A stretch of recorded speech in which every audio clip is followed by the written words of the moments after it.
Hello students, कैसे हो आप। आशा करता हूँ आप अच्छे होंगे, खुश होंगे, पढ़ रहे होंगे और कुछ नया सीख भी रहे होंगे। आज जन्माष्टमी है, तो सबसे पहले सभी बच्चों को जन्माष्टमी की ढेरों शुभकामनाएं। और अब 15 अगस्त आ रहा है। 15 अगस्त तो हर जाति धर्म समुदाय के लोगों के लिए काफ़ी सबसे महत्वपूर्ण पर्व है, स्वतंत्रता दिवस। उसको भी अच्छे से मनाना है, सेलिब्रेट करना है। और जब आप 15 अगस्त को सेलिब्रेट करें तो जो ये वीडियोज़ हैं इनके लिंक में आप ये ज़रूर डालें कि आप अपने देश के लिए क्या अच्छा सोचते हैं और कोई अपने थॉट डाले, वो मेरे को अच्छा लगेगा। Happy independence day, happy Janmashtami to all of you. Thank you, thanks a lot. तो आज बात कर रहे हैं subject English, worksheet number 16, class 10। यहाँ करेंगे नेम ऑफ द स्टूडेंट, विद्यार्थी का नाम, और यहाँ आ जाएगा क्लास टीचर का नाम। यहाँ डेट 11 अगस्त 2020 की वर्कशीट। तो अब देखते हैं इसके अंदर।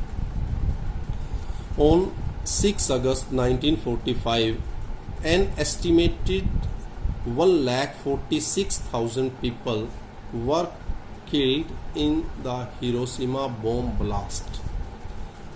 6 अगस्त 1945 को जो एक अनुमानित एक अमाउंट है, एक क्वांटिटी है, उसमें क्या है कि 1,46,000 लोग मारे गए थे हिरोशिमा बॉम्ब ब्लास्ट के दौरान। Approximately 39,000 people were affected and 80,000 people died in the second atomic bomb blast in Nagasaki। उसके बाद लगभग 39,000 लोग प्रभावित हुए और लगभग 80,000 लोग दूसरा जो एटमिक अटैक हुआ, ब्लास्ट हुआ नागासाकी में, तब मारे गए। और ये कब हुआ? 9 अगस्त 1945। तो ये तब हुआ। इसका मतलब ये जापान में दोनों त्रासदी हुई, काफ़ी दुखद घटनाएं थी, मानव जाति के लिए सबसे शर्मनाक पल थे वो। वर्ल्ड वार के दौरान इन दोनों शहरों पर, जापान के हिरोशिमा पे पहले अटैक, वहाँ लगभग 1.5 लाख के आसपास लोग मारे गए, फिर 80,000 के लोग मारे गए। तो ये एटमिक अटैक हुए थे। It wiped out almost 90% of Japan's population। और इसने जापान की 90% जो आबादी थी, जो जनसंख्या थी, उसको वाइप आउट कर दिया था, डिस्ट्रॉय कर दिया था, खत्म कर दिया था। Since then this day is observed as Hiroshima Day all over the world। और इसलिए इस दिन को हिरोशिमा डे मनाया जाता है पूरे के पूरे विश्व में।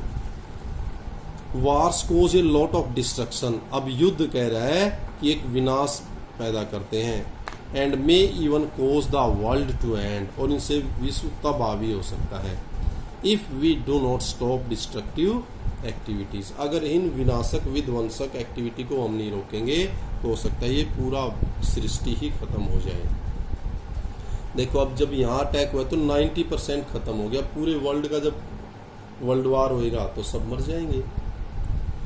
ए similar idea is reflected in the poem fire and ice by Robert Frost. Robert Frost के द्वारा लिखी गई पोइम फायर एंड आइस में भी सेम आइडिया, वही आइडिया एक्सप्रेस किया गया, अभिव्यक्त किया गया है। It shows a deep concern. और ये काफी गहरी संवेदना और चिंता व्यक्त करता है। While you read the poem given below, notice how the poet uses words like and, fire, Paris and hate।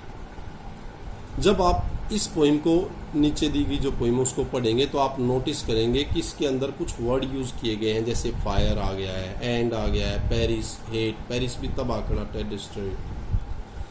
All these words suggest destructive and. और ये सारी की सारी चीजें डिस्ट्रक्शन, विनाश को दिखाती हैं, सुझाव देती हैं या बताती हैं, या फिर अंत को दर्शाती हैं।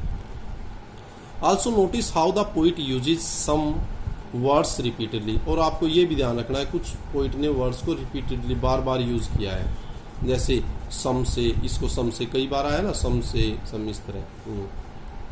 To give a musical effect, और एक संगीत वाला प्रभाव देने के लिए, म्यूजिकल इफेक्ट देने के लिए poet uses rhyming words, rhyming लय वाले, धुन वाले वर्ड्स का भी यूज किया है। Few sounds have also been repeated, कुछ साउंड भी रिपीट की गई हैं, जैसे फेवर, फायर, एफ यहाँ भी यहाँ भी।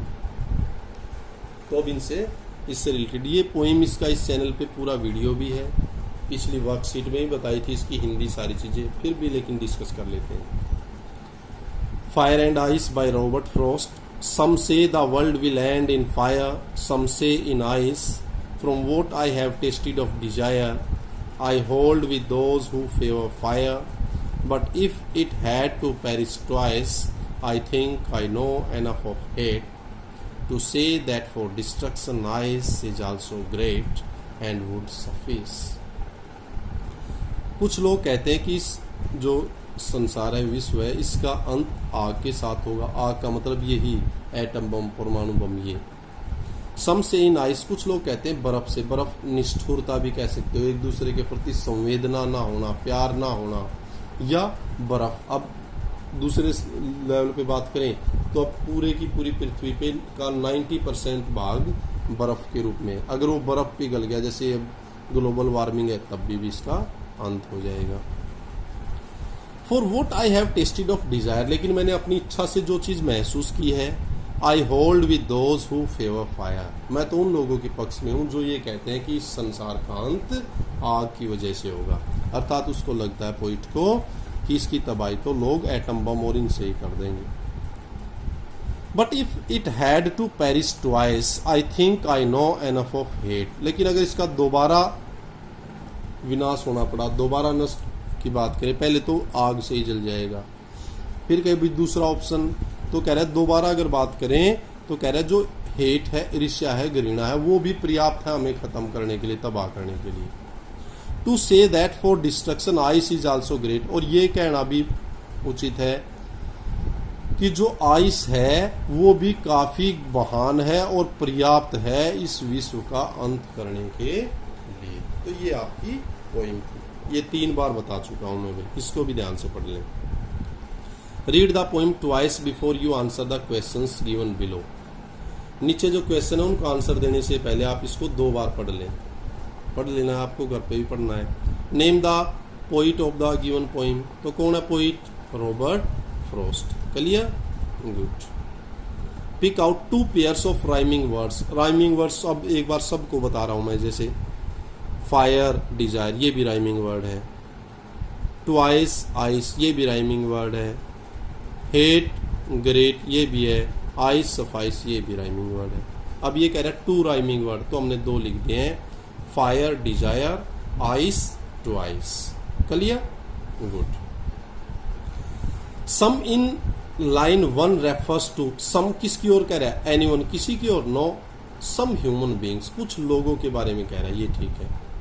Fire in the title means, title में जो फायर है उसका मतलब क्या है? प्यार या नफरत? नफरत, हेट्रेड, ये इसका आंसर है। Who is I in the line 4, line 4 में आई कौन है? आई कौन है? पोइट है, जो हमारा पोइट पता, या प्रोटैगोनिस्ट भी कह देते हैं, या नैरेटर भी कह देते हैं। In favour fire the poetic device used is, कौन सी पोइटिक डिवाइस यूज की गई है? Favour fire. जब एफ 2 बार आ गया ना, जैसे वर्ड एक ही अल्फाबेट से बार बार स्टार्ट हो, तो वहां एलिट्रेशन होता है, एलिट्रेशन होता है अनुप्रास, एक वर्ण की बार बार आवृत्ति, तो यहाँ क्या आएगा? एलिट्रेशन। क्या आएगा बच्चों? Alliteration.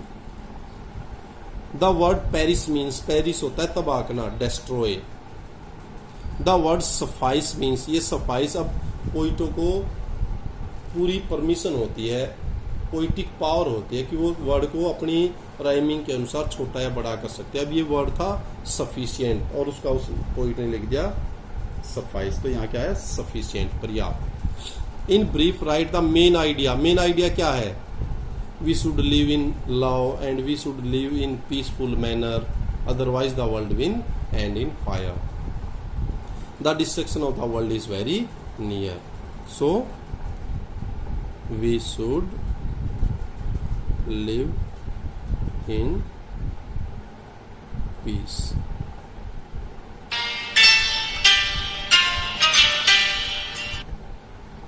Next, what is the message of the poem? Poem का मैसेज क्या है?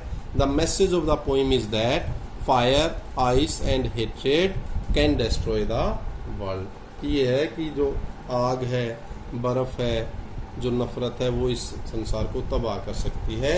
इसलिए हमें ये सब चीज़ें छोड़नी होंगी, त्यागनी होंगी, और आपस में और राष्ट्रों के मध्य भी प्यार प्रेम होना चाहिए। देखो अभी क्लैरिटी का फिर इशू आप वो देख लेना भाई, सॉरी फॉर दैट। ठीक है, तो ये वीडियो आपके लिए थी। Thank you, thanks a lot, keep on enjoying these festivals and keep on learning. Thank you, thanks a lot.